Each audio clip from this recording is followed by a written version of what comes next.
have to, probably you'll find out. I said, I won't do poorly. I'm a smart person, not a stupid person. And as the doctor will tell you, I aced it. Right, Susie? I aced. I got every question right.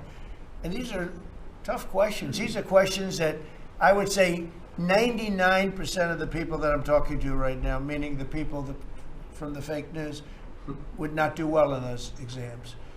But I'm the only one that took it. I got every single question right. And then I read in the New York Times, is Trump sharp? Trump is sharp.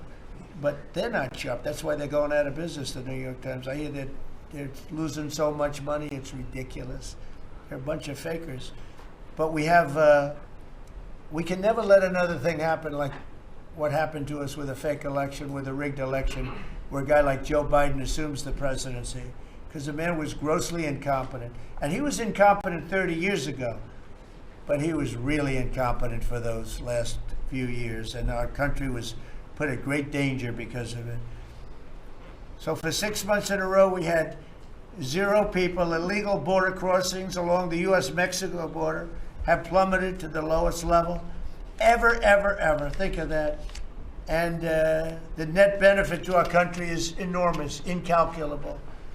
America is strong and respected again. On the world stage, we're really respected. In fact, I went to a NATO and they were calling me the president of Europe. We're doing very well. We have a lot of respect. As you know, we have a problem with a war that our people are trying to settle now with Russia and Ukraine. We are not involved in the war monetarily anymore. Biden gave away $350 billion like it was candy. That's a massive amount of money. And much of it in cash, a lot of it in equipment. I don't give away anything. We sell the equipment to NATO. The European nations pay us for the equipment, 100% price. And then they bring it to Ukraine or whatever they do with it. But we're trying to get that settled. I've settled 8 wars. This would be the 9th. And our people are over in Russia right now to see if we can get it settled. Not an easy situation. Let me tell you what a mess. It's a war that never would have happened if I were president. Not even a chance. And it didn't happen for 4 years. We've renamed the Department of Defense the Department of War, and I thought that would be controversial. And frankly, I tell you what, I haven't met one person. There's not one person I've met that doesn't like it. You know, think of it. We won World War I, World War II, everything in between, everything before it. And then we said, let's change the name. So we changed it back to what it was, Department of War, and Pete's doing a great job. We ended 8 wars. Think of that. 8 wars, but we're going to do one more, I think. I hope. Every time I end a war, they say, if President Trump ends that war, he's going to get the Nobel Prize. If I end that war. Well, he won't get it for that war, but if he ever gets it for the next war, now they're saying, if he ever ends the war with Russia and Ukraine, he's going to get the Nobel Prize. What about the other 8 wars? India, Pakistan. Think of all the wars I ended. I should get the Nobel Prize for every war, but I don't want to be greedy. Actually, the woman who got the Nobel Prize said, "You've got to be kidding. Trump deserves the Nobel Prize." So that was very nice of her. I appreciate it, which is true, actually. But I don't care about that. You know what I care about? I care about death. I care about all the people that are dying. And last month, 27,000 young people died, mostly young people, mostly soldiers, despite some missiles being shot into Kiev and other places. But think of it, mostly young people. 27,000 people died between Russia and Ukraine last month. What a shame. So we're restoring law and order to our cities and towns. If you look at what's happened, and I want to pay my deepest respects to those 2 incredible people from the National Guard in West Virginia they came from. I spoke to their parents. Sarah is gone. She passed away. She's looking down on us now, and she loves her parents, and they loved her.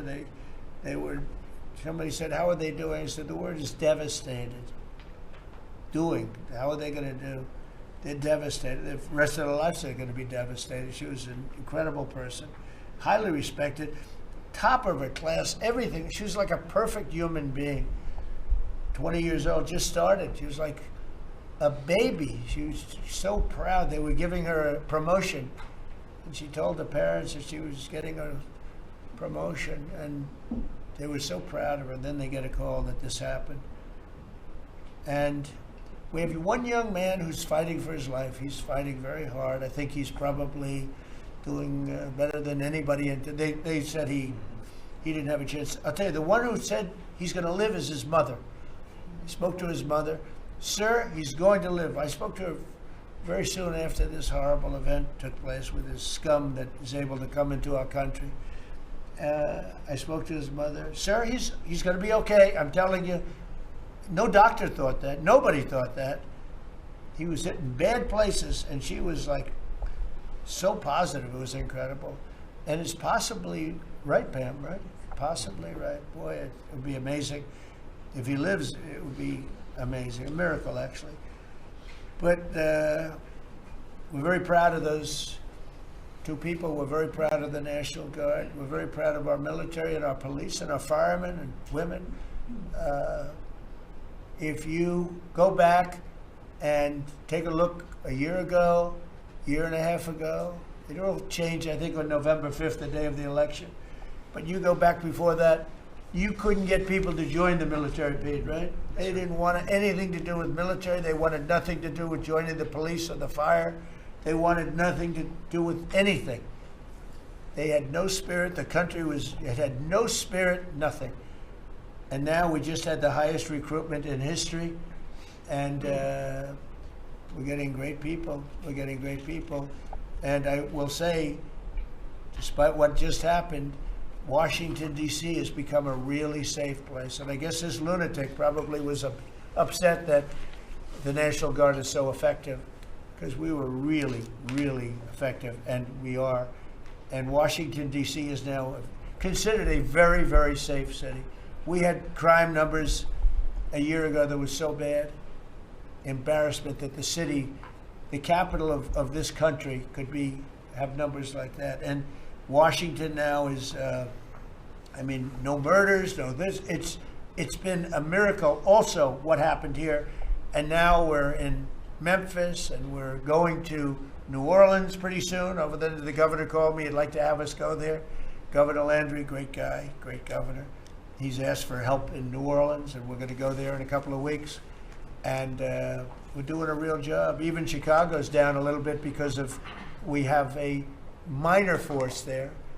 We could knock it down within 4 or 5 weeks. We could bring it down to almost nothing. But we have a governor that's grossly incompetent, and we have a mayor that's even more incompetent than the governor. He's a very low IQ person. And typically low IQ people don't make good mayors. So I want to thank all of our cabinet members. They're high IQ. Let me see one. Yeah, generally speaking, a couple I'm a little concerned about. No, but I want to thank, we have a great cabinet, an amazing cabinet, amazing people. All of them, sort of have become stars. We're getting credit for the good cabinet, actually. And I just want to wish everybody a great holiday. We've I think done a great job with the White House, bringing the White House back. You see the Palm Court that was redone. The Lincoln bedroom was redone. The Lincoln bathroom is now gorgeous like it should have been. It was terrible green tile that was never the way it was supposed to be. It was done in the 1940s, actually, but it was not proper. And we're restoring the White House just like we're restoring the country, and people are thrilled. But the First Lady's done a beautiful job with the Christmas trees and all the decorations. I see the wreaths on the windows. I've never seen that before, on the windows of the White House. And it's 4 stories high. I said, how did they get that wreath? They had people going up in a little dangerous. I wouldn't want to do it. But they put them up, and we have wonderful people working in the White House, and they're really proud to bring the building back. Because this building was a little bit like the country. It was mishandled, it was mistreated. And now it's being given love. And we're building one of the great, I think, maybe the greatest ballroom. We needed it for 150 years. They've been asking. You see the trucks and cranes and excavators in the background, and you hear them. And every time I hear them, I love the sound. To me, I love the sound. I wouldn't say my wife is thrilled. She hears pile drivers in the background all day, all night. They go till 12 o'clock in the evening, day, night, pile drivers. Darling, could you turn off the pile drivers? Sorry, darling, that's progress. But no, we're doing great. It's going to be I think it's going to be the finest ballroom ever built, and we're going to have it here. They've wanted it for 150 years. Think of that. So I will just end by saying I want to thank the cabinet. It's been a great cabinet. Let's think of it. Time flies, but this is our last of the year, as I said, and I just think you've done a fantastic job. And we're going to go around the room. We'll go quickly, but we're going to go around the room, and we'll start with Pete, and you'll tell us about some of the achievements. And some of you have achievements that are so big, I don't want you to go through the whole thing because we don't have time. But we'll start with Pete, and then if you want, we'll take some questions at the end. Please, Pete. Well, thank you, Mr. President. As you said, it has been a historic year at the Department of War. Recruiting and retention over this year are at the most historic levels our country has ever seen. I had a chance to be on an aircraft carrier destroyer over Thanksgiving. The spirit in our ranks since the election under President Trump is unprecedented. I've never seen anything like it as a soldier myself in uniform, and I know a lot of you feel the same way. We've ripped out the DEI and the political correctness. It's all merit-based at the department. We're getting back to basics: accountability, training, readiness, lethality, and that's reviving that spirit. And Mr. President, we're rebuilding the military, historic investments. I just took briefings on the Golden Dome and F-47, next generation capabilities that are going to make sure that for generations to come, America has the most powerful, most capable, most lethal military in the world, which you have rebuilt once and we're rebuilding again. And then we're reestablishing deterrence and credibility. If you look at what happened, we deal with every day the outcome of what happened in Afghanistan, the debacle under Joe Biden. We just dealt with it in the streets of Washington, D.C. with those 2 National Guardsmen. And then what happened on October 7th with Hamas, what happened in Ukraine, a war that never would have started under President Trump. We're having to rebuild that. So whether it's freedom of navigation and taking the fight to the Houthis, whether it's Midnight Hammer, those beautiful B-2s going 37 hours back and forth, undetected, delivering with precision, and Iran not getting nuclear capabilities, Europe and NATO stepping up to 5%, locking down our southwest border. It's been an honor to work with Christy and Tom and everyone else down there to lock it to 0, operational control of our border. And then it's getting after and going after narco-terrorists and designated terrorist organizations in our own hemisphere. As I've said, and I'll say again, we've only just begun striking narco boats and putting narco-terrorists at the bottom of the ocean because they've been poisoning the American people. And Joe Biden tried to approach it with kid gloves and allowed them to come across the border. Cartels take over community, 20 million people, hundreds of thousands of Americans poisoned. And President Trump said, no, we're taking the gloves off. We're taking the fight to these designated terror organizations.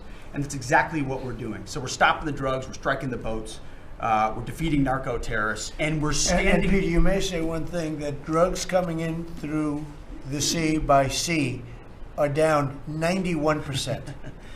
And I don't know who the 9% is. I'm not sure either, sir. But down 91% by sea. We've had a bit of a pause because it's hard to find boats to strike right now. Which is the entire point, right? Deterrence has to matter, not arrest and hand over and then do it again, the rinse and repeat approach of previous administrations. This is meant to get after that approach. And I will just end by saying, as President Trump always has our back, we always have the back of our commanders who are making decisions in difficult situations, and we do in this case and all these strikes. They're making judgment calls and ensuring that they defend the American people. They've done the right things. We'll keep doing that, and we have their backs, Mr. President. Good job. Thank you very much. Howard? So we set out to stop the ripoff of the United States of America. This is about global change of trade. We've been ripped off since 1945 when we set this policy. So we set out, and together with my partners, Jameson Greer and Scott Bessent, we set out to change that.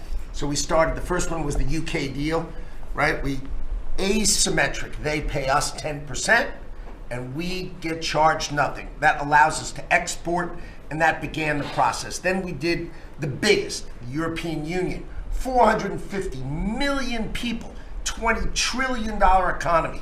They completely opened their borders to us, and we charge them 15%. That makes America $100 billion a year and turns it back to where our economy is the best. And so it proved that President Trump's trade agenda was the right trade agenda.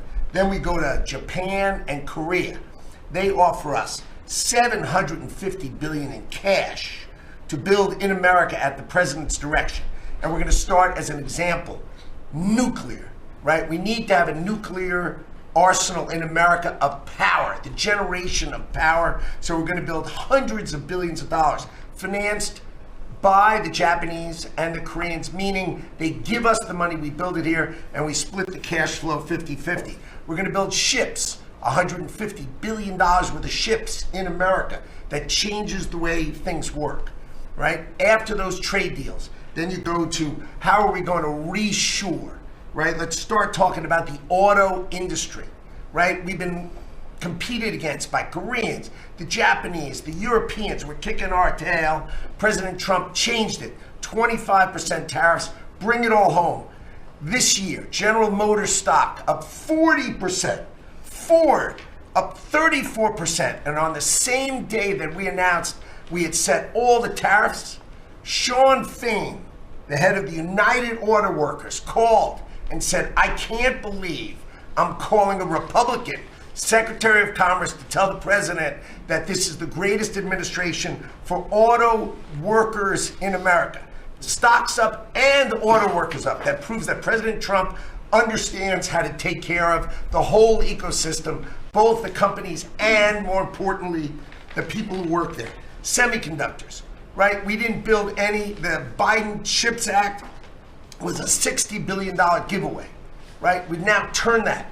$300 billion is committed to America. That's going to go up to $750 billion in the next 60 days, right? And then you go to pharmaceuticals, right? $250 billion being invested in America, and then working together with Bobby Kennedy, right? Pounding away on that MFN, working together as a joint team. They're coming to over $250 billion and cutting prices in half. We did the golden share of U.S. Steel to make sure the Mon Valley is protected.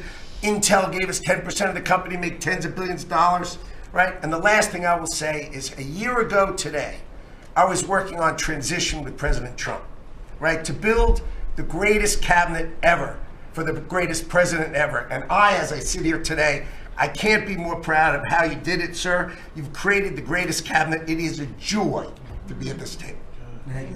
You know, one thing we will mention, so they came to see me from Intel, and they had a problem. I said, look, we'll fix your problem, but I think the United States is entitled to 10% of your company. And the chairman looked at me and he goes, you have a deal. Tell them, how much money have we made since I made that deal? It's only $40 billion. 40 billion. We made $40 billion. That was, what, 3 months ago? Does anybody write about it? Nobody writes about it. That's okay.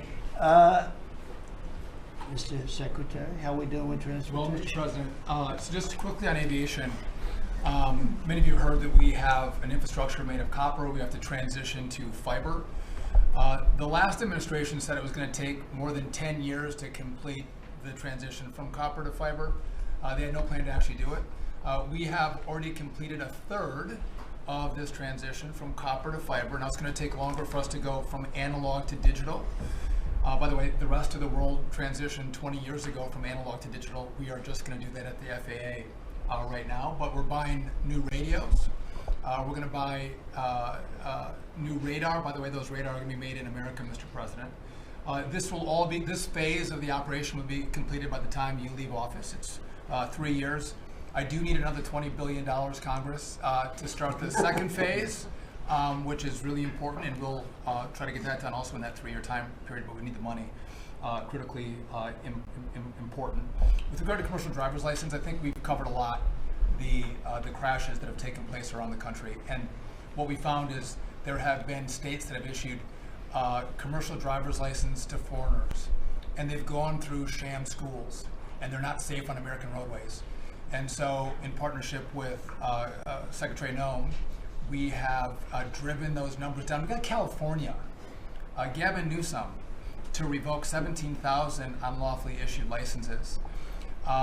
We've closed down half of the fake schools that give out these fake licenses, all critically important. Governor Tim Walz of Minnesota gave 33% of these licenses unlawfully. People that should never have a driver's license driving a big rig on American roads, endangering the American people, shameful. We've cleaned up Union Station here in DC per your directive. We're going to rebuild Penn Station in New York. We're going to break ground at the end of 2027, get that project operational. And, Mr. President, a lot of us, I fly commercially, I fly back by the bathrooms. I don't know why that happens. They put me in the back.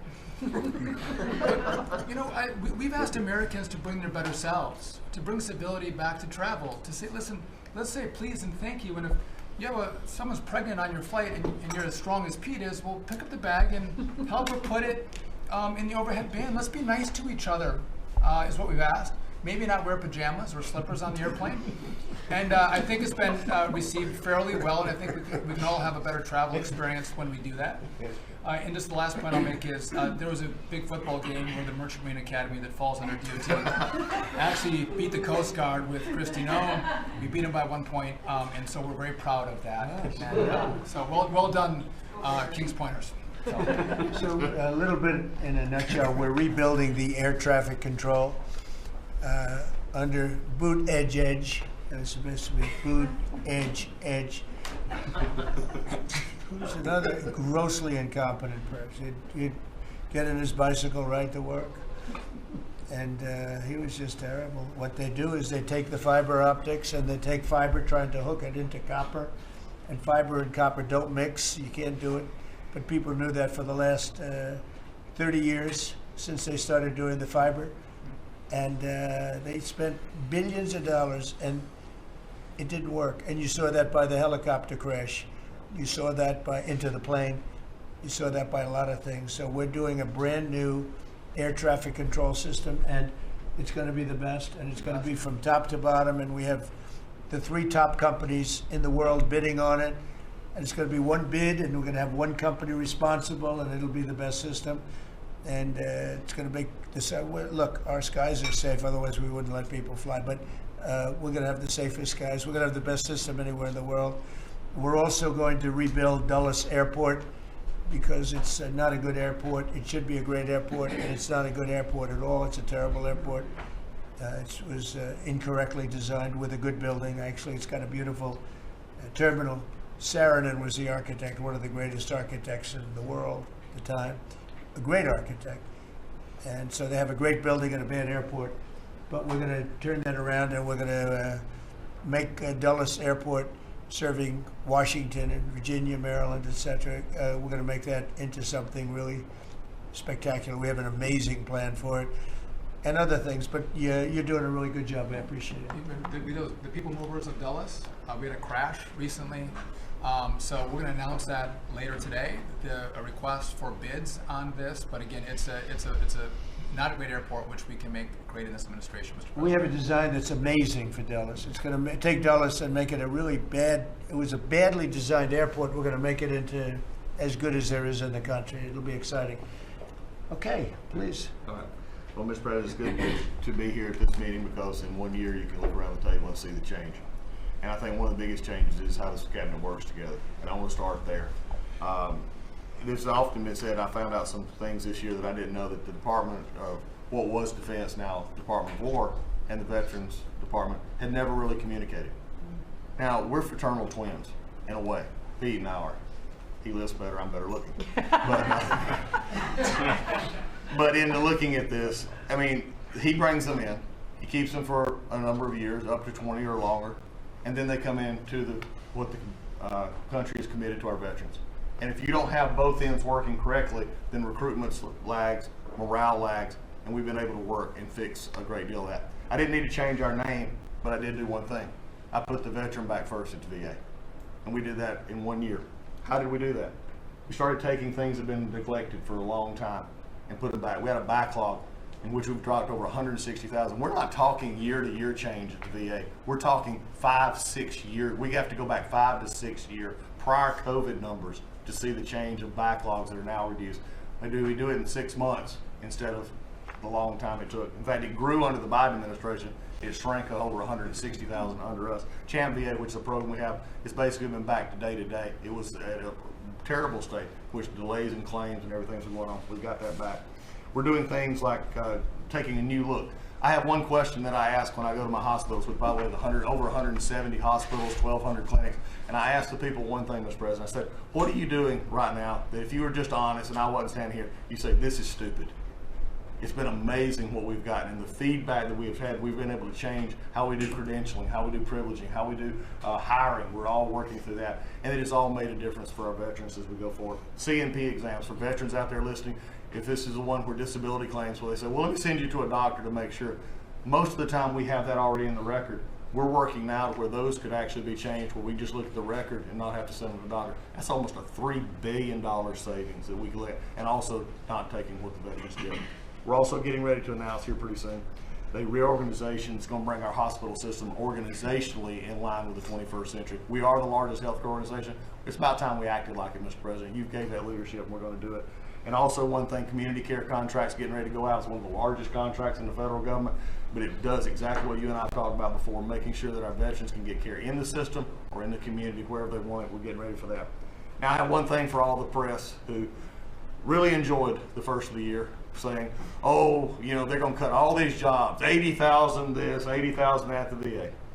Mr. President, every success that I just gave you came after the fact, or pretty much after the fact, that we had 30,000 take early retirement. Early retirement, no risk, although you reported it as loss and risk, you can't help yourself. 30,000 took a retirement. Every bit of the success that I just told you about came with a reduced workforce. It was a motivated workforce that said, how can we take care of veterans? That's what this cabinet does. That's what we're doing for you. And you've got the highest approval rating we've ever had at the VA, so that tells you something. You're doing a great job. Thank you very much. Jameson, please. Well, there's been some activity on trade this year. You know, for about 75 years, we had a system, global trading system, that was premised on the United States having totally open borders, right? Not just on immigration, but on goods and services, and everyone else generally kept higher tariffs, higher non-tariff barriers, etc. Obviously, the outcome was we had a huge trade deficit. You took it head on. You gave all of us who work on the file a lot of leverage. So we spent the past 10 months or whatever we've been doing now, just going around the world and flipping the script. So now we're in a situation where we protected our industries, we have the tariffs, and the other countries have decided to take their tariffs down and non-tariff barriers. And we've done it in a very constructive way. We've achieved agreements on reciprocal trade, which are a new kind of trade agreement that's really focused on making sure we have balanced trade, we have reciprocal trade, that we're treating each other fairly. And it's been embraced by the international community. And it's going to be exciting to see what it's like 5 years, 10 years from now, because you've changed it. And that's how it's going to be now. And I think you should be commended for it, and we look forward to seeing what comes in the next few years. Thank you very much. You're doing great. He's doing a great job. Thank you very much. Please. Thank you, Mr. President. Last time I was here, I said that the amount of dereg that we had for regulatory was 30 to 1. Since then, it's up to 48 to 1. Your goal had been 10 to 1, which was in excess of 6 to 1 in the first term. It's actually much higher than that, but I made my team redo the threshold a little bit because it sounded so unbelievable. But the amount of work that's being done with this entire team is astronomical. And another detail in that is that when we propose a rule, some of the biggest ones that you care the most about don't go into that count until they are finalized. So next year we should be even more eye-popping. One of those to talk about is the federal acquisitions regulations, which you gave us a charge 6 months ago to dramatically reduce. In 6 months, we've lowered it by 25%, 500 pages, 2,700 mandates, which is a third of the mandates. That's going to lead to savings, competition, and speed. So probably $40 billion for the agencies in savings over the course of 10 years. When we get up and running, it'll be north of between $200 and $400 billion. Competition, about 45% of government bids only have one bidder. So you got no competition in that situation.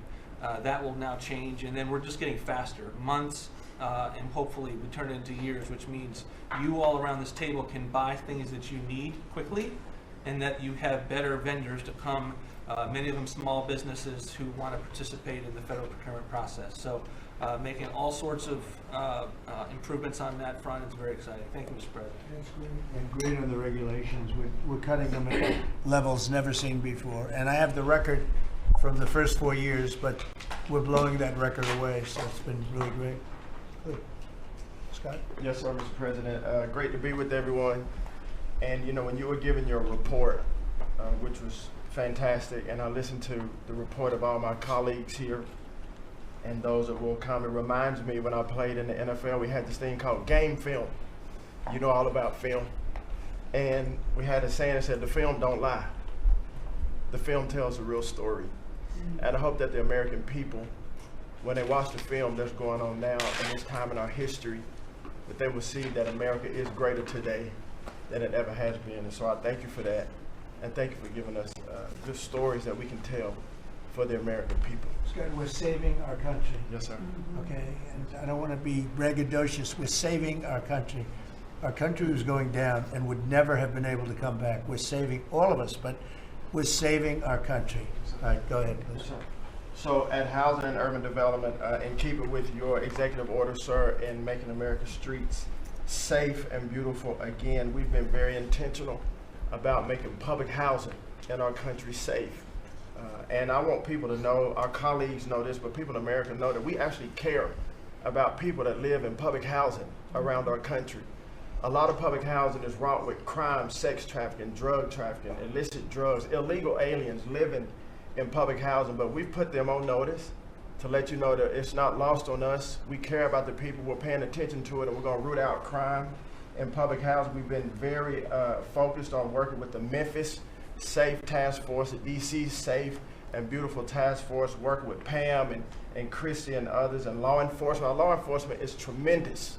Every single night they go out and they go to public housing to make sure that our people are safe, mothers and children are safe. And so at HUD, you know, it's a different day. We're running new plays. The film was real bad when I came in, I'm gonna be honest. But we are giving the people that live in public housing the assurance that they will be safe. And we also announced a new crime hotline, sir, that people that live in public housing, if they see criminal activity, if they see illegals living there, if they see drug trafficking, if you see it, if you hear it, report it. Don't be afraid. And so work with our Office of Inspector General. We've set up this crime hotline, and also working with Christy and Department of Homeland Security, making sure that everyone that lives inside of public housing is accounted for and that they are American people. And so I say that and I emphasize that to know that we prioritize American people and American people only. Lastly, sir, in Atlantic City, we took over the Atlantic City public housing because the living conditions were deplorable. And they have people that have been living there for 3 generations and they were being treated very bad. And so I took it so that we can now give people a safe place to stay. And working with the First Lady in the Foster Youth Initiative has been a great joy for me and our team. So thank you for doing that executive order to make sure that our foster youth have a safe landing pad and have financial literacy as they age out of the foster youth system. And sir, you talked about affordability. HUD has supported over 1 million Americans in home ownership and affordability, and over 560,000 are first-time home buyers. So I hope that the press will write about that good news, that 1 million people are able to own a home and to refinance their homes. And sir, we are moving our building from DC to Alexandria, Virginia. So thank you for your support. We're going to save the American people about $500 million. So that's my report. Thank you, sir. Thank you, Scott, very much. Brooke? Well, coming off of Thanksgiving, moving towards Christmas, I think it's the season of Thanksgiving, and 2 words for me are gratitude and joy. Gratitude to you for, as Howard said, bringing this team together. I say it a lot, but I'll say it again, that this is like family at this point, and I don't know that there's ever been an organization like this, at least a government like this, in the history of our country. These jobs are hard, but the joy every day in getting to fight for America and save the country is the privilege of all of our lifetimes, I believe. So thank you for that. at U.S. Department of Agriculture, the People's Department, Abraham Lincoln launched this department in 1862. But under your leadership, we have finally, again, put farmers and ranchers and rural America first. In the last year, it's no longer DEI, climate change, sending out money based on the color of a farmer's skin. It's now about literally putting farmers back at the center of it. And under the last administration, we talked a lot about affordability. We'll continue to talk about that. But under the Biden administration and the destruction of our economy and the cost of inflation, interest rates for farmers and ranchers went up 73%. Labor went up 47%. Fertilizer went up 36%. Fuel went up 28%. So when you think about the extreme economic strain that a lot of our farmers are under in our farm economy, these are massive, massive numbers that will take some time to get out from under. But we've already seen the beginnings of the movement toward more affordable food, housing, fuel, et cetera, and that will only continue to trend as we work to solve those issues. My partners in trade, of course, they do the work, but I'm constantly talking to them about selling more soybeans, selling more corn, getting more of our products out. But when we really think about how to solve for this idea that for so long our farmers, many of them have been farming for government checks instead of moving their product around the world, these trade deals change that forever. And it isn't one trade deal or two trade deals, it's dozens of trade deals. And so talking about rural prosperity and bringing the golden age back to rural America, which has been lost for too long. We're going to focus on that next year, hopefully with our vice president, many of our cabinet members. But the opportunity to do that under these new trade deals is unprecedented. And so just putting farmers first, our ranchers first, Mr. President, is such a huge priority and an accomplishment of the last year. The second quick thing is lawfare, and I know you know this better than anyone in the country.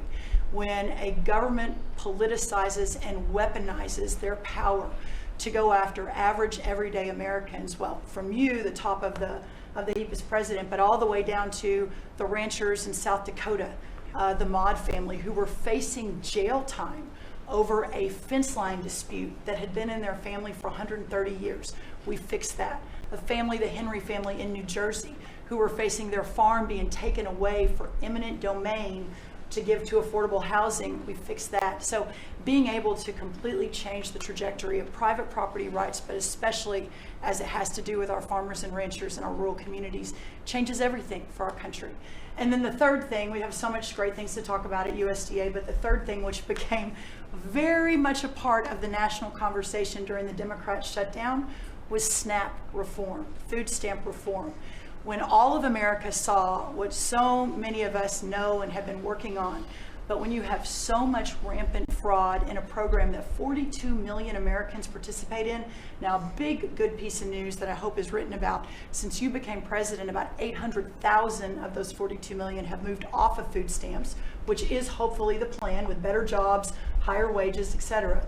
But still, when we found 186,000 dead people's Social Security numbers being used, 500,000 people receiving benefits more than twice. We had a couple of people receiving benefits in 6 states. In February of this year, we asked for all the states for the first time to turn over their data to the federal government, to let the USDA partner with them to root out this fraud, to make sure that those who really need food stamps are getting them, but also to ensure that the American taxpayer is protected. 21 states said yes, not surprised. 29 states said yes, not surprisingly, the red states, and that's where all of that data, that fraud comes from. But 21 states, including California, New York, and Minnesota, the blue states, continue to say no. So as of next week, we have begun and will begin to stop moving federal funds into those states until they comply and they tell us and allow us to partner with them to root out this fraud and to protect the American taxpayer. As Joe Biden was working to buy an election a year ago, he increased food stamp program funding by 40%. So now as we continue to roll that back. So the partnership in Making America Healthy Again is also in food stamps, but a lot of what Bobby and I are doing together is really remarkable. But again, just gratitude and joy for this work, and so grateful to you. The final thing I'll say, a lot of gratitude to Secretary Marco Rubio for wearing his Aggie maroon tie as a reflection of Texas A&M beating Florida handily about a month ago. So Marco, I want to thank you, and much gratitude and joy in my heart as well. Yes. But thank you, sir. We also have to say something about China with one of the largest purchases ever in our country, the soybeans. Yes, sir. And so I want to thank President Xi. We had a great meeting. We were in South Korea, and I went to a lot of other places too, but we met in South Korea, and President Xi was great. And China gave us among the largest orders in the history of your world, agriculture. That's right. So- And sir, may I say, this is the remarkable result of real leadership, and your real leadership. Just a couple of days ago, China announced that they were going to halt all purchases from Brazil because they had found some irregularities in some of the soybeans they're buying from Brazil. And what that means is a continued signal that this country and our farmers produce the best, highest quality soybeans, sorghum, et cetera, in the world. And what you've been able to do is open those markets up and, again, move toward an era where our farmers are not so reliant on government checks, but they have the markets to sell their product. Having said that, we do have a bridge payment we'll be announcing with you next week, as we're still trying to recover from the Biden To help years. to help the farmers. We're going That's to help right. the farmers. They did not help the farmers. That's right. Thank you very much. Thank you, sir. Scott? Mr. President, it's been a great year on the economy, but the best is yet to come. The tens of trillions of dollars that have come in investment, both the portfolio investment by companies, investment by countries, that is turning into a CapEx boom for the U.S. Capital expenditures up 15% in history. When CapEx is up, jobs will follow. The One Big Beautiful Bill is an incredible, as you said, thanks to your leadership, along with Speaker Johnson, Senator Leader Thune, we had that done on July 4th, which everyone said was impossible. And the great thing about that bill, sir, for the American people, it's for industry, 100% expensing, build your factory here, you can write it off immediately, but you also insisted on the 4 benefits for working people: no tax on tips, no tax on overtime, no tax on Social Security, auto deductibility for American cars, and that is retroactive. So as a result, in 2026, we are going to see very substantial tax refunds in the first quarter. So the best way to address the affordability crisis is to give Americans more money in their pockets, which is what this bill has done. We're going to see real wage increases. I think next year is going to be a fantastic year. Taxes, deregulation, energy certainty. That's why everyone with your leadership is coming to America. Bond market had its best year since 2020. Everyone said couldn't be done. So we're going to have growth. We've had 2 4% quarters before the Schumer shutdown. We're going to go back to that. So not only are we going to have great growth, but it's going to be low inflationary growth. And stock market obviously is following, but next year is going to be the year for Main Street as all this kicks in. And you came in, immigration, I called it the 3 I's: immigration, interest rates, and inflation, that were killing the American people. Close the border, the promise kept. Interest rates are down, and the 10-year bond, again, best year since 2020, and inflation led by energy prices is going to roll next year. I think it's going to be a fantastic year. We can look back, be very proud of this year, but I think 2026 is going to be great for the American people, thanks to you. It would be great. Thank you very much. Mr. Vice President. Thank you, Mr. President. It's an honor to serve with this great team that you've assembled. And I just want to pick up on something you said, Mr. President, because you hit the nail on the head, that it is absurd that Democrats talk about an affordability crisis that they created and the people around this table work every single day to address.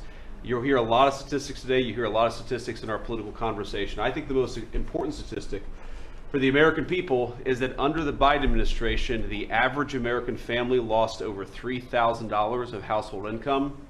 And under the first 10 months of this Trump administration, they have gained over $1,000 of household income. What that says very clearly is that we are fixing the problem that Joe Biden and the Democrats created in the last administration. If you look at every affordability crisis that's confronting the American people today, it is traceable directly to a problem caused by Joe Biden and congressional Democrats. Why did homes get so unaffordable? Because we had 20 million illegal aliens in this country taking homes that ought by right to go to American citizens.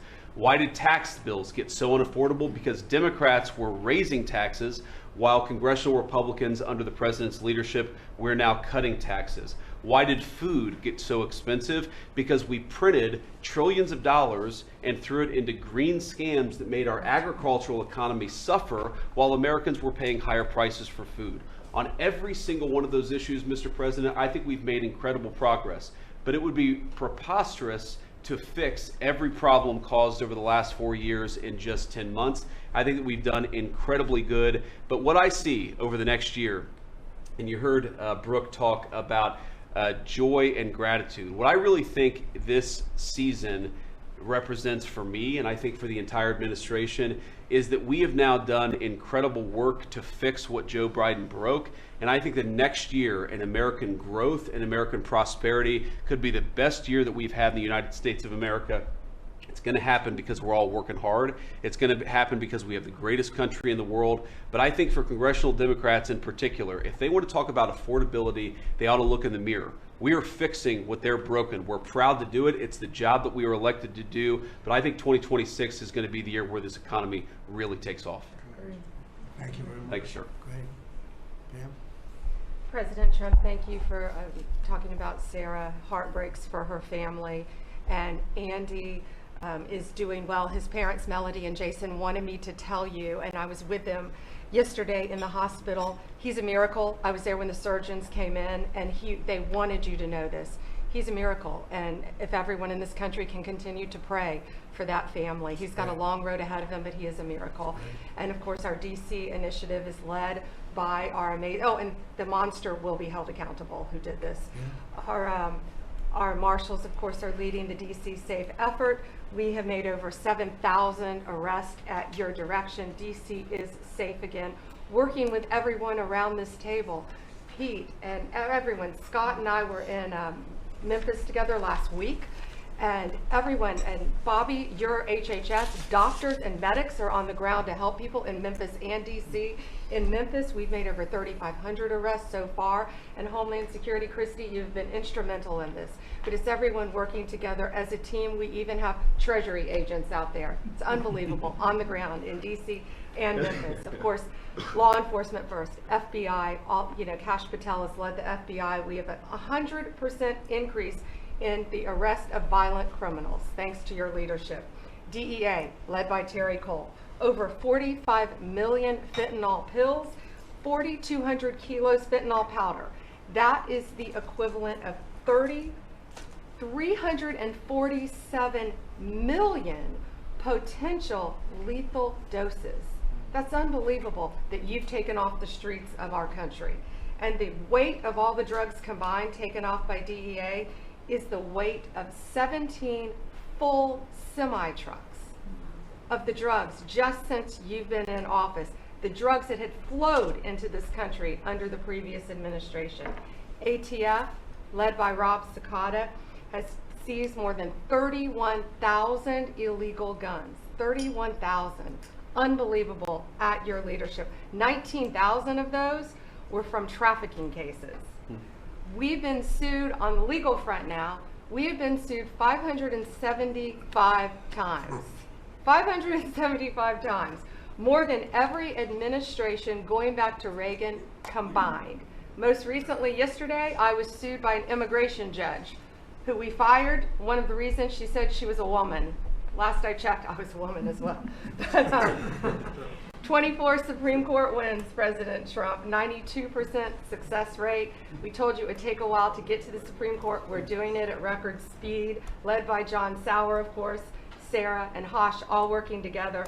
Immigration, we're winning. Nationwide injunctions, ending DEI funding, working to secure that our federal workforce is aligned with your America First agenda, representing pretty much everyone in this room. We met with your general counsel yesterday, Doug, met with working with everyone. It's nonstop. ICE, of course, we're winning there with Christy. We're Brooke, SNAP benefits, won there. Marco, USAID. Pete, National Guard, of course, going nonstop. Our U.S. attorneys are fighting violent crime, working around the clock to make America safe again, which was your directive. Our Civil Rights Division, suing Gavin Newsom 3 times now, Prop 50, keeping boys out of girls' sports, and in-state tuition for illegal aliens. We've sued over election integrity. We are litigating major universities with Linda. Thank you, our Civil Rights Division, for everything that you've done to end DEI in our schools. Our Civil Division fighting sanctuary cities every single day. And of course, our Antitrust Division with Google, major settlement. Our attorneys are working on terrorism, TDA, MS-13, Antifa, President Trump. We've charged more than 500 defendants with assault on federal officers thanks to your directive. And also, we have dropped countless cases against Americans that were prosecuted under the Biden administration, including J6, COVID, FACE Act, and more. And as everyone knows, we cannot talk about pending grand jury investigations, but no one is above the law, and that includes what happened in Arctic frost. I hope everyone has a very Merry Christmas, Happy Hanukkah, and Happy Holidays. Thank you for fighting for our country. Thank you. Thank you very much. Please, Laura. Great. Well, thank you, Mr. President. Thank you for allowing me to be at this table. When I came on board, I knew really none of you in this last year, and it's been a year, Mr. President, since I've had the pleasure to serve this country on the workforce. Everybody said the Department of Labor would be quiet, fly under the radar, you won't have to do too much. Absolutely not, because you made the American people realize the American dream is real for the American workforce. And it's been under your leadership, Mr. President, that over 2 million jobs that has been created since you started have been native-born workers. And that is the difference between this presidency, this administration, as opposed to the Biden administration, where mostly foreign-born or federal government jobs. And I think through the private sector, over 2 million jobs of native-born. And so the Labor Department has wasted no time in putting that into action with our Make America Skilled Again, either grant dollars, but the intentionality of the apprenticeship program, 1 million active apprentices across this country. We have done over 250,000 new apprentices so far in the first year and registered over 2,000 new apprenticeship programs. Why do we need the apprenticeship programs with the men and women in the trades? Because of the leadership of onshoring and reshoring, and have a lot of these companies reinvest in America. We have to build this country. We cannot do that without the tradesmen and women and the craftsmen of this country. And I think that, you know, Howard and I, we talked about that from the beginning, and we're going to have to lean in on that because we need the labor force, 700,000 new skilled jobs with electricians, construction workers, machinists, and so forth. And as I traveled with the Vice President as well, we see that on the manufacturing floors of this country, they're in desperate need. The Department of Labor are going to get the workforce skilled again. Working with Secretary McMahon as we move a lot of the education out to our respective states, we are now working together, and we have deployed $86 million in investments, and a lot of that is in AI infrastructure jobs to have our new workforce proficient and literate in AI if we're going to continue to lead the AI race, and we're working on that. And the Department of Labor is now creating and will soon launch the AI infrastructure and workforce hub, which we will be able to track that metrics to see exactly if these dollars are going correctly. Integrating education and workforce with, obviously, Administrator Loeffler and I are on the road a lot together because we're talking about Main Street as well as a lot of the manufacturing jobs, and how we're being an ally to our businesses as opposed to an adversary. For far too long under the Biden administration, we were adversaries to our business owners, and we want to give them a leg up always and make sure that we're paying attention. And we want our workforce to be educated. We do not need the numbers that we have seen across this country where our 4th through 8th graders cannot read, write, or do any math, and they are our future workforce. We have to depend on the American worker first. Also, lowering healthcare costs in line with the executive order. I'm working with Treasury and HHS, and rulemaking is underway to expand healthcare transparency and make pricing more affordable for our employers who offer these to their employees. Promoting retirement security. The department rescinded the Biden administration's guidance that restricted the use of crypto in the retirement investments, and we're seeing more and more of that, where we also rescinded the supplemental statement that discouraged the fiduciaries from considering the alternative assets for 401ks, and that will also come through the Department of Labor, that rulemaking.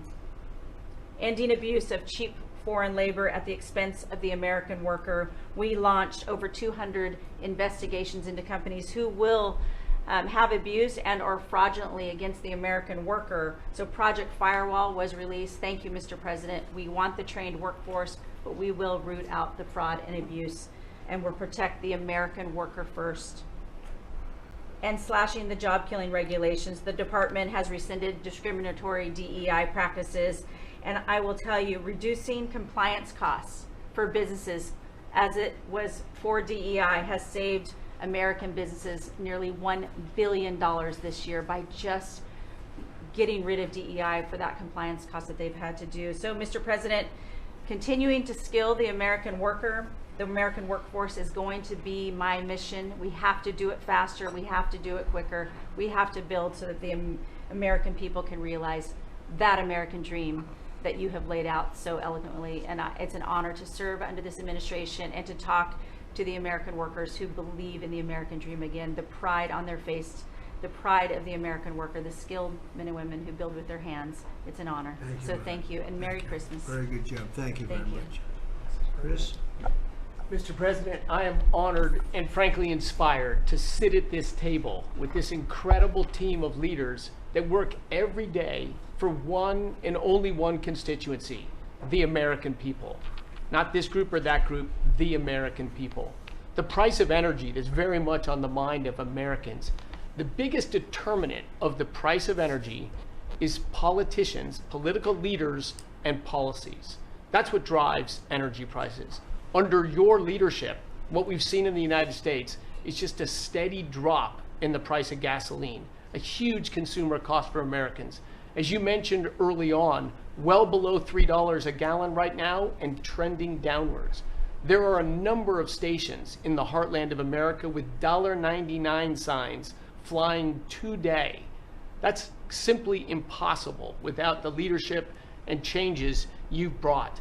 Now, of course, you can go to California, where the average price of gasoline is between $4.50 and $5 a gallon today in California. That's just bad political leaders there and bad policies in California. And taxes. And taxes. Taxes they charge on gasoline are just insane. Terrible. And electricity prices is a very parallel story, but it's a bigger moving ship, so the changes are a little bit slower. But Americans are outraged at roughly 30% rise in the average price of electricity across this country. But everything we are doing together is going to reverse that. Not just stop the rises, but start a downward trajectory in electricity prices. And I can say that with confidence, not because we think these policies will work. We know these policies will work, and I'll get to that in a second. We're going to stop closing power plants. We've already done that, of course. Stop closing the coal power plants and natural gas plants that were shut down. We've got over 30 gigawatts of generators just sitting there today, not allowed to run. Well, of course, we're fixing that immediately. We're going to bring on from our existing grid tens of gigawatts more capacity that'll drive down the cost of electricity. But if we look at the last 5 years to see what works and what doesn't work, the most Trump-aligned policies in the electricity sector were by, no surprise, one of your cabinet members, Secretary Burgum, for 8 years governor of North Dakota. Over the last 5 years, production and demand for electricity in North Dakota grew 35%. Think what data center boom's going to do. And what happened? Electricity prices went down. Didn't rise slowly. They actually went down those 5 years. That's the answer. Trump-aligned energy policies increased demand for electricity. Nebraska and Texas, more Trump-aligned states, had significant growth in demand for electricity. They had electricity price rises, but well below the price of inflation. Unfortunately, Biden brought all of us a lot of inflation. If you look at the other end of the spectrum, California, New York, Massachusetts, Connecticut, Maryland, I could go on. What happened in those states? Policies and politicians that force the building of unreliable electricity generation, which requires new infrastructure and transmission lines. And what happened? Today they produce less electricity than they did 5 years ago. A lot of spending money and less electricity. What does that mean? Of course, much faster rises in the price of electricity. Blue states have had 1.5 times faster rise in electricity prices than red states. Red states alone, less than inflation. We need to bring those policies. You are bringing those policies to the national level. We hope the blue states will come along with us, but your policies are going to start the decline of electricity prices nationwide under your leadership by just bringing back common sense. So thank you for allowing me to be part of this team. For people here who are focused on winning, special thanks to Howard and Scotty who were there with me to see the Denver Broncos win on Monday night. Now we want nationwide wins on energy for 3 more years. And we're doing more energy production than we've ever done by far right now. Records across the board that'll continue to be reset every year you're in office.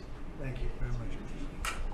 Well, Mr. President, thank you for giving me a very interesting job. Some days it's a little controversial too, but it's been an honor to work for you. You are a great American.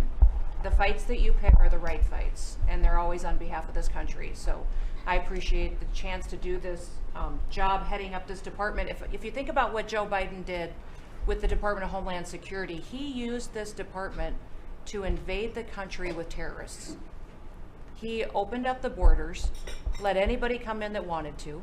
He put them on airplanes. He let them through our airports. If they could figure out a way to get to our shores and in our country, he just opened the door and invited them in. So it's our job to get them out. And I want to thank you for this team, because I look around the table and I think every single person here has helped me do my job over the last year. They've supported us at the border and given us resources. Marco negotiates all the travel documents and relationships with other countries to take their people home. 2 million people have gone home already. The people that were here illegally, you've removed from our country and sent home. And we're going to send more home for the holidays too, and make sure that they get to be with their families in their countries. Yes.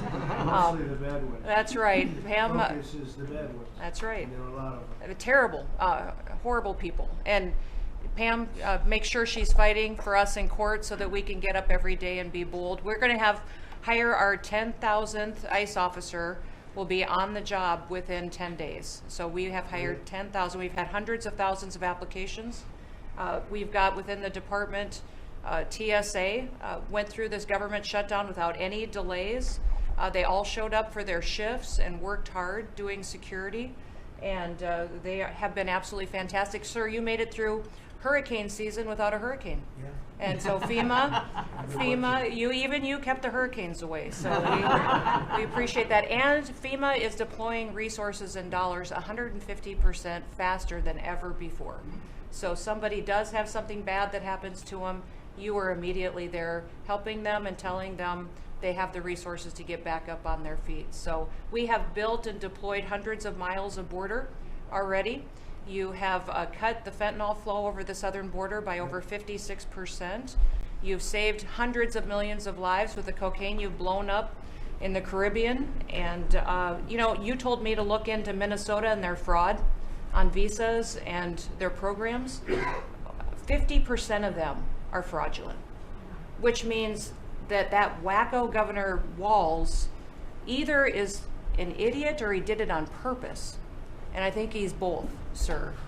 He brought people in there illegally that never should have been in this country, said they were somebody that they're not. They said they were married to somebody who was their brother or somebody else.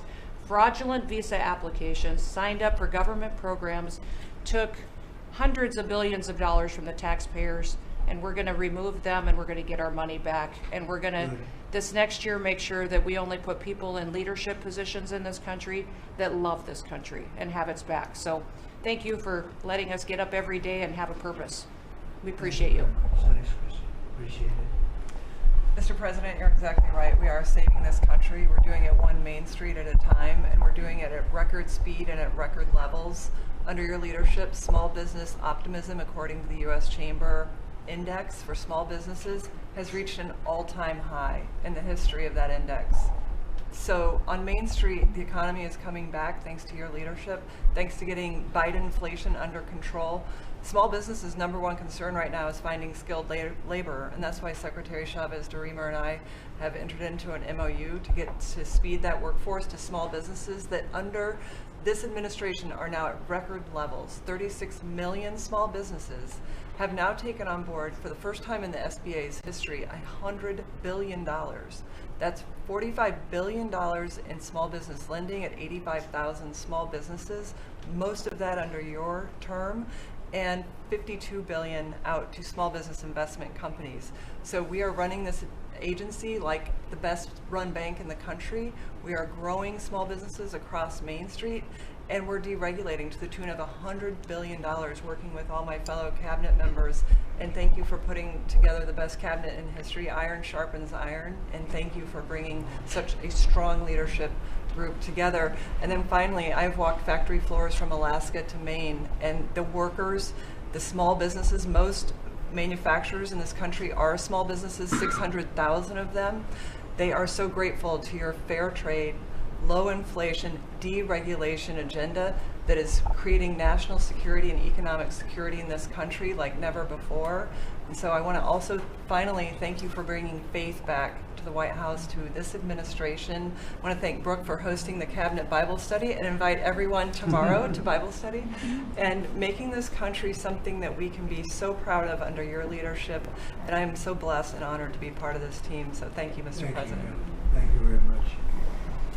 Thank you, Mr. President, for your leadership. I am truly grateful to be a member of your team here at this table to help support you in delivering on the promises that you made to the American people. You came in with a very clear mandate of taking on the rampant weaponization, politicization of the intelligence community and federal law enforcement, experiencing yourself, the deep state abusing their power as they have against you, your family, and so many of the American people. Bring out accountability truly for those who have abused their power, making sure that the intelligence community is supporting your efforts in keeping the American people safe, secure, and free, and being the president of peace. I'm grateful to be in this position as your Director of National Intelligence to support you in these efforts, and I'll cover very briefly what we've done over the last year under your leadership and what we look forward to continuing to focus on next year. First of all, under your leadership, again, we've taken on a historic effort for transparency, declassification, and exposing these abuses of power by these deep state actors. We've declassified over 500,000 documents, many of which had never been seen before by the American people, put them online to bring about this level of transparency. We formed a weaponization working group, again, to be able to go after a lot of these abuses of power that have never seen the light of day, to support the accountability that under Pam Bondi's leadership in the Department of Justice is coming about. Secondly, bringing about reforms to the intelligence community to make sure that we have the most effective and efficient and focused workforce that's really working on bringing about the priorities you have laid out in ensuring our country's security. And lastly, Mr. President, working with many of our partners here around the table, is going after these domestic threats. We have threats coming from both Islamist ideology as well as Islamist terrorists, foreign terrorist organizations, and those who seek to do harm to the American people, many of whom were let in across our borders under the previous administration. We are focused on these tasks and this imperative for the American people, and just appreciate your leadership, Mr. President, in empowering us to be able to conduct this service.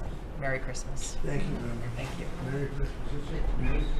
Merry Christmas. Say it loud and clear. Lee? Mr. President, your team at the Trump EPA has been crushing it all year to fix the big mess that we inherited and deliver amazing results for the American people. I've had the opportunity to visit all 50 states since confirmation earlier this year, and to hear from real people where they meet, where they live, and to bring their great ideas and their asks back to us to be able to deliver for them. At the Trump EPA, we have proven that you can both protect the environment and grow the economy. On the environmental front, since you were sworn in earlier this year, we have averaged a big environmental accomplishment every single day. On the 100th day, the 200th day, the 300th day of your presidency, each time we released a list of our top 100 environmental accomplishments. That has included a historic LA wildfire cleanup that you ordered us to complete in record time, which we did, and the Army Corps, under the leadership of our great Secretary of War, did their part as well. The federal government completely did all of the work needed to allow these residents and businesses to be able to rebuild, but poor leadership at the local and state level, unfortunately, is still resulting in these property owners unable to rebuild, and it's wrong. We also were able to reach an agreement with Mexico to be able to implement a plan to permanently end a decades-old raw sewage crisis on the southern border with Mexico. And Secretary Rubio and his team, Chris Landau, Ambassador Johnson, they've been amazing to get that done. On the deregulatory front, we have proudly launched a massive blitz that amounts to the largest deregulatory effort by any agency in the history of the United States. To put some perspective on it, in 1 year, at one agency, we will do more deregulation than entire presidencies have done across all agencies. It's incredible. You could go back across 4-year terms to 8-year terms. You've never seen this much deregulation. One agency, 1 year. In fact, when finalized, the proposed rescission of the 2009 Obama EPA endangerment finding amounts to the largest deregulatory action in the history of the United States of America. From fixing the agency's definition of waters of the United States, which is important for our farmers, our ranchers, and other landowners, to the effort to end electric vehicle mandates and promote consumer choice, eliminating regulations designed to eliminate entire sectors of our energy economy. We're thinking big and we're delivering big.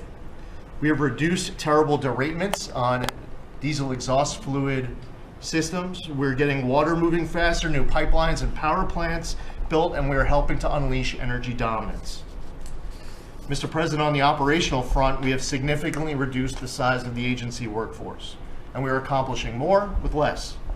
It's all about priorities, and our focus is on fulfilling our statutory obligations, helping to fast-track project approvals that were taking way too long, and closely following the law, as well as key Supreme Court decisions like Loper-Bright that overturned the Chevron doctrine.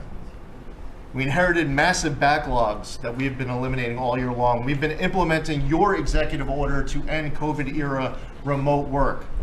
We consolidated real estate, canceled expensive media subscriptions, and closed a Biden EPA museum that none of you knew even existed. I'm sure none of you actually visited.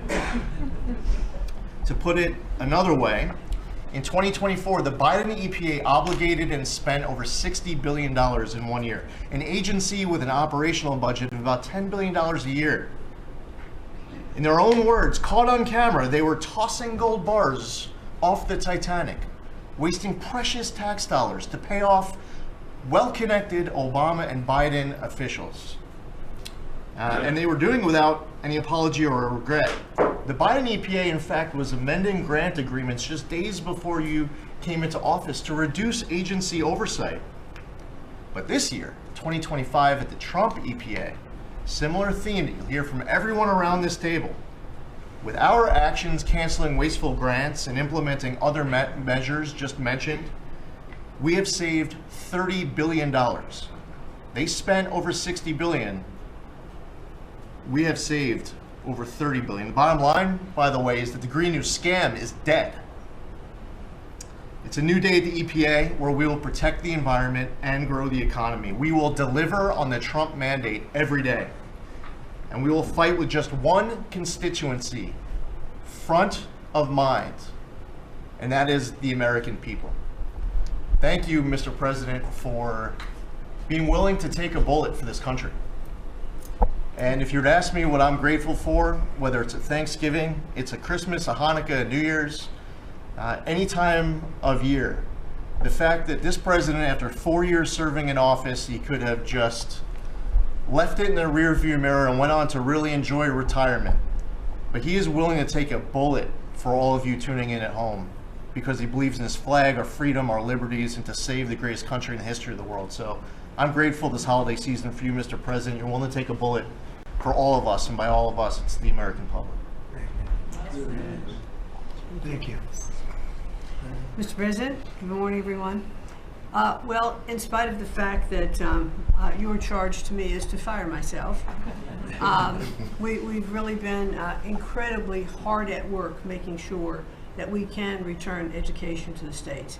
And as I sit and listen to all the emergencies that we are addressing in this country, from the economy to our borders to everything that we're doing, I would say, sir, that if we do not fix education in our country with this hard reset that you are expecting, I think the greatest national emergency we could face is our education.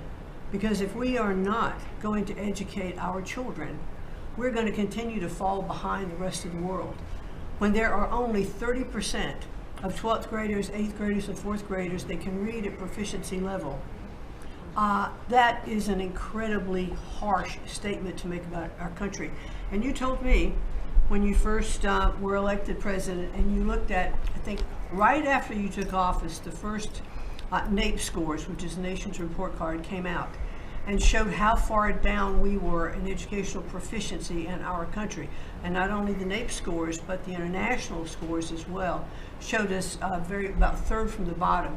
You told me you were not only embarrassed, but you were angry about this, and that we had to do something to change this in our country.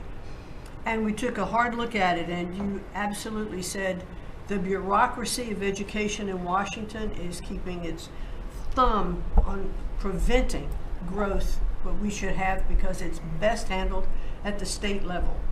Letting states put their programs in place, and some states are going to do it a lot better than others. But it's not going to happen from Washington, D.C. And when I hear things like, well, with no disrespect to any other country in the world that have really great programs, Germany, Sweden, Norway, I hear about this all the time. Point of fact is, they're this big. The United States is this big. We can't do it from Washington, D.C. It has to be done at the state level. So what we've been doing, as Lori brought up, Secretary of Labor brought up, we have a great working relationship. We have already signed and implemented one MOU or interagency agreement to handle the WIOA program and the Perkins grants to make sure it works. I call these, these are programs, pilot programs that we're putting out there. And if these are going to work, we will be able to permanently transfer these programs to other agencies. They're working like a charm. We've taken some of our best people in education. It still operates under the budget of the Department of Education and under the management of the Department of Education, but working with Lori's personnel. And when I hear pushback on that to say, well, how can this possibly work, to take education and put it in labor? Let's be efficient. One example, in order to draw down on a lot of the grants that they are helping us with, we're using their grant system. The grant system at the Department of Education is like held together with bubble gum and rubber bands. And it did not interact with any other agency. Now we have this really smooth operation already in labor. So that has prompted us to sign also other interagency agreements, 2 more with labor, 1 with HHS, 1 with the Department of State, and we'll be moving other programs, but these are proof of concept. Let's make sure they're working and working smoothly before we ask Congress to codify these permanent moves. So that's kind of in the world of K through 12, what we're looking at right now, but in the world of higher education, as Attorney General Bondi mentioned, we've been working really very hard to make sure that we've got anti-Semitism and DEI out of our universities, and put some pretty stiff fines on, worked some good deals. I've enjoyed working with Harmeet, who is just an incredible negotiator. So we're bringing all of that to bear as well. So I can say, sir, that we are moving to return education to the states and to bring the level of education back up, making sure our students can read by reintroducing the science of reading in schools. And going into next year, I can honestly say we've got a lean, mean machine operating at the Department of Education. It was only half the workforce when we started, and we're more efficient, and I think we're going to see better results as we move into next year. So thank you for this incredible opportunity. Thank you very much. Thank you, Mr. President, during this holiday season for empowering us, HHS, me, Dr. McCary, Jay Bhattacharya, and Dr. Oz, to change the trajectory of this agency towards public health in a way from the tradition of serving the mercantile interests of the medical industrial complex and the big pharmaceutical companies. 2 weeks ago, we ended, under your leadership, a 20-year war on women by removing the black box warnings from hormone replacement therapy. The medical cartel was telling women that hormone replacement therapy during menopause was dangerous for them. In fact, here's what the science said. It diminishes the risk of fatal heart attacks by 25%, cardiac disease by 50%, Alzheimer's by 35%, bone fractures by 50 to 60%. It improves appetite, it improves sleep, it improves energy, it improves happiness. There are tens of millions of women in this country who've been deprived of that therapy because of just scientific malpractice by the medical cartel. We are now remedying that, and this remedy will now be available to all women who want it during one of the most difficult transitions of their lives. MFN is one of our greatest accomplishments. It would not have happened without you. You were the only person who believed in it. You drove us to get it done. We've now made agreements with the 5 biggest pharmaceutical companies. We have 12 more in the lineup to make agreements. By the time this administration leaves office, 95% of the drugs in this country we will have the lowest prices of any nation in the developed world. Americans are already getting the benefits from these. These companies are already lowering these prices dramatically, as you've noticed. And then this week, Howard at Department of Commerce and Jameson at the U.S. Trade Representative made a bargain with Great Britain to raise their drug prices in conformance with your promise that the Europeans would raise theirs to counterbalance us lowering ours, and therefore we would keep intact the ecosystem of innovation and protect innovation. So congratulations on that, Mr. President. When you first asked me to take this job, one of the first contacts we made was with a leading health economics professor at Harvard. And we asked him what's the one innovation that we could do that would most dramatically improve the health care experience for the average American. And he said there's no contest, it's to get rid of prior authorization. Thanks to your leadership, we were able to convene the largest insurance companies in this country and do something that every administration, every Congress has promised for the past 30 years. We actually got it done. We convened the insurance companies representing 280 million Americans and got them to agree, most of them by January of 2026, for 2 months from now, to remove prior authorization for most of their procedures, for all the procedures we want them removed from. And that means that American patients at the point of care will be able to get an answer immediately. If your doctor says you need knee surgery, you will know before you leave that doctor's office whether your insurance company will pay for it or not. Similarly, healthcare records, the tech industry has refused to share healthcare records. You asked us to change that. We convened the 60 biggest tech companies at a conference that you presided over about 2 months ago. We now did a secondary conference which 400 leading companies have all come in and agreed to remove any kind of blockages where individual Americans can get their own health care. Americans own their health care records. yet they were not able to access them. And if you lived in New Jersey and you moved to Oregon and you got injured, you went to a hospital, you would have to spend maybe 45 minutes filling out forms on a clipboard, because your doctors there could not get your healthcare records. They couldn't get your blood type, your allergies, all the things that they ought to know immediately so they can save your life. Now that has all changed, and all these companies now have agreed to remove all the blocks on sharing healthcare records. Every American will have their healthcare records available on their cell phones. And it's already happening. In the last 6 months, there have been over 100 times the number of healthcare records shared by hospitals and during the entire previous administration. On deregulation, HHS proudly is now leading the pack, and thank you for your help on that, Russ. But today we announced the revocation of the nursing home rule, which was overburdening rural areas across this country, Indian reservations, with regulations that were going to destroy the nursing home industry in those communities. And that is going to be a $25 billion savings. Those are some of the things that we're doing because of your leadership. President Trump, thank you so much, and Merry Christmas to you. Thank you, Bob, very much. Great job. Well, Mr. President, you've assembled an incredibly talented group here. If you took a look at this group compared to any Fortune 500 leadership team, any group of startup folks, I mean, this is an amazing group in the breadth of what's being accomplished.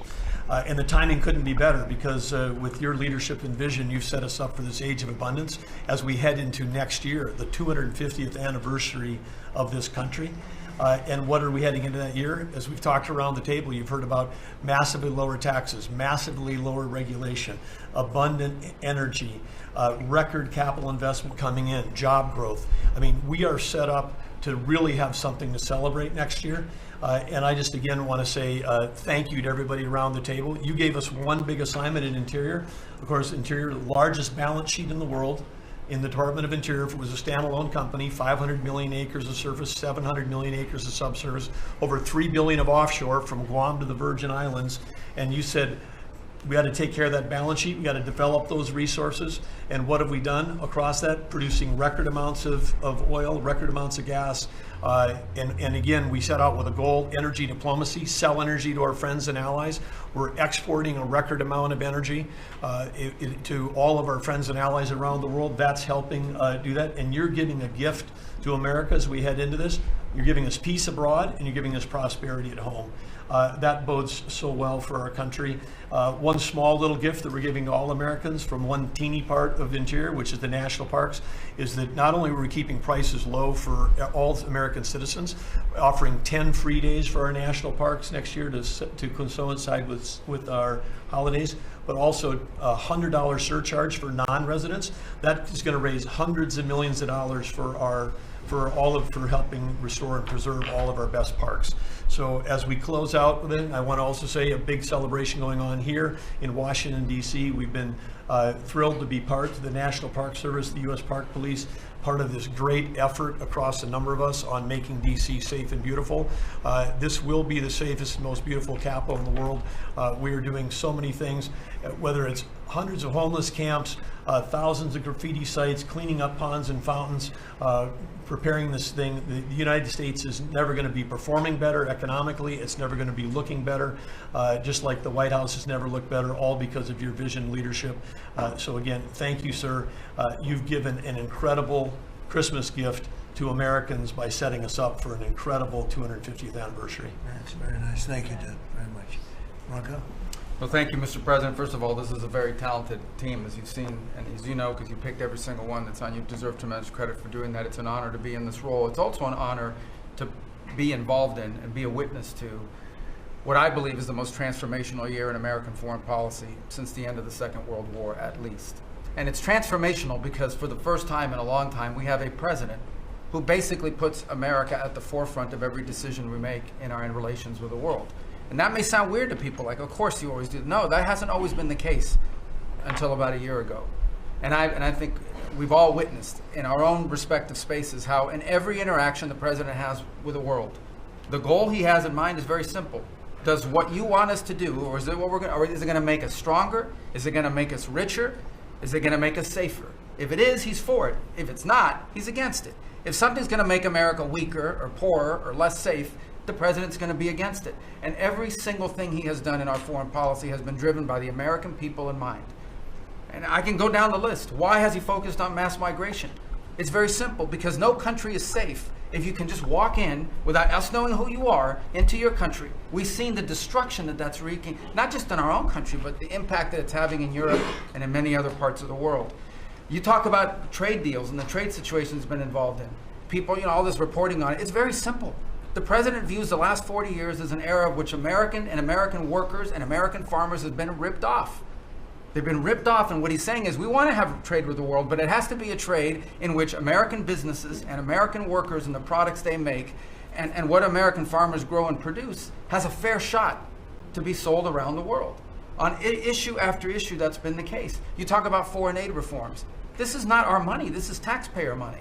When the president has said we're going to do foreign aid, but we're going to do foreign aid for countries that are aligned with the United States and in a way that doesn't waste the taxpayers' money. Mr. President, you deserve tremendous credit for that. Many of us, the Vice President, by the way, I want to acknowledge, has played an extraordinary role in our foreign policy, and he too has been a witness to all of this as it's been occurring, and he's been a big part of it as well. You talk about NATO. The President's not against NATO. He went to NATO and basically said, look, you guys, we're paying all the money, and he got them to do the 5% commitment, which everybody said was never going to happen. It was impossible. Everything this president does is driven by the American people. Whether you don't have to agree with the actual move, but understand the motivation. The motivation is always you, the American people, and what's good for you, for your family, for the country, and for our economy. But the president is also committed to peace in a way that all of us have seen. He achieved in Gaza, and he does it, by the way, not just because he hates war and he thinks wars are a waste of money and lives, but because he's the only leader in the world that can. No other leader in the world could have pulled off what happened in Gaza. And I can tell you, I can't get into the details. The Vice President knows what I'm talking about. That deal doesn't happen without the president's direct interaction with the leaders that were involved in this decision making. And everyone said that deal couldn't hold. And then the president shepherded through the United Nations of all places to get a global coalition of countries to line up behind the peace deal, behind the border peace. And it's still, every day is a challenge, but it's been driven personally by the president. It's the reason why we're involved in this whole Ukraine-Russia conflict. That's not our war. It's not the president's war. This war started, it never would have happened if you'd been president. But this war is going on, and the president is trying to end it, not because, listen, we got a million things to focus on in the world as a country, but he's the only leader in the world that can help end it. And that's why even as we speak to you now, Steve Woodcock is in Moscow trying to find a way to end this war, to save lives of 9,000 people, Mr. President, as you know, are dying every week. More people are dying a week in that war than have died in the entirety of the U.S.'s involvement in Afghanistan or Iraq. Just think about that, how bloody and destructive it is. The president's taken on this issue of Sudan personally, not send out deputies to do it. Again, far away from the United States, because he's the only leader in the world that can bring it about to an end, not to mention all the other peace deals, very dangerous ones like India and Pakistan, or Cambodia and Thailand. And so on all these things, Mr. President, I think you deserve tremendous credit for the transformational aspect of our foreign policy. For the first time in probably 4 decades, the American foreign policy is driven by what is good for America and Americans. Whether it makes us safer and stronger and more prosperous. If it is, he's for it. If it doesn't, he's against it. And that sort of clarity is transformational. I close with this, and I know I'm last, so I wanted to be fast, but there was a lot to cover. I do want to say this is the most wonderful and magical time of the year. By that, of course, I'm referring to the college football playoffs. And I just want to say this as a point of personal privilege. And I'm a Florida Gator, but if the University of Miami gets screwed out of the college football playoffs after going 10-2 and beating Notre Dame, the whole thing should be scrapped, and you're going to have to take over it next year. That's great. Well, thank you all very much. It was terrific. I hope it wasn't too long, but it was very concise, and we've done a lot. This group has done a lot. Amazing. Everybody at this table has done a fantastic. And Susie, thank you for doing a great job, as our chief has said. First female chief of staff in the history of our country, which is pretty amazing when you think of it, right? And she's the best. Thank you very much. Great job.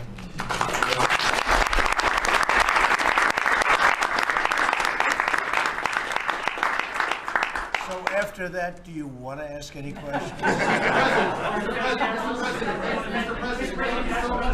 President, there's been a lot of speculation about who the next Fed chairman could possibly be. You said you had somebody in mind. Yeah. How many names were you given on the final list?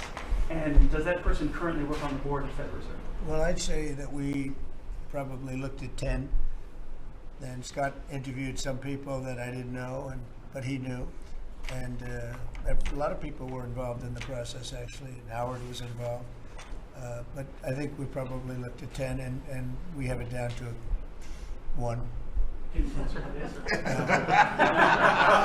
I want to ask you about Elon Musk, if I could. You talked about Elon Musk. You had him at dinner here in the White House. Is he now back in your circle of friends? Well, I really don't know. I mean, I like Elon a lot. He was he really helped during the election with his endorsement. He felt strongly. Look, we had one problem. You know, I didn't want to have everybody have to have an electric car, and he makes electric cars. And yeah, I think we get along well. You know, on affordability, when you talk about affordability, is going forward, are the American people, do you believe, getting impatient with the reforms that you're making? They talked about I think they're getting fake news from guys like you. Look, affordability is a hoax that was started by Democrats who caused the problem of pricing, and they didn't end it. Look, they lost in a landslide. We won every swing state. We won the popular vote. We won everything. You take a look at districts. It was 2,750 to 500, 525, because that was an affordability problem. We brought it down. Look at energy. Look at the gasoline price. It's like the simplest, and it's the biggest, because if energy comes down, everything comes down. That's the way it works. We're going to be at 250. You said 199 in some places in the country, right? You said it. I didn't say it. And they won't check you. They'll check me. So, you know, I like to use your number. 199 a gallon. Unthinkable. If you go back a year and a half ago, it's unthinkable. So now we're bringing the prices down, way down. Beef is coming down now. We've done certain magic, and beef is coming down. But we inherited horrible prices. We inherited really the worst inflation in history. We inherited that. When I came in, that's what he had. And we fixed inflation. And we fixed almost everything, if you want to know the truth, including 8 wars. We got 1 to go, but including 8 wars. But when they always say, I watched today where they have a race going on right now in Tennessee, and this woman goes, affordability. They're the ones that caused the problem. The prices were way high. We're bringing the prices down. But they're like scam artists. You know, they're I call them con men and women. They come out, they say affordability, like, oh, I see prices. We're going to get prices down still further. But we brought them down from the prices they cost. The reason that they had the highest inflation in the history of our country is because they had the highest prices. But we brought them down, and now we have normal inflation. Yeah, please. Mr. President, thank you so much for taking questions. Thank you. Sure.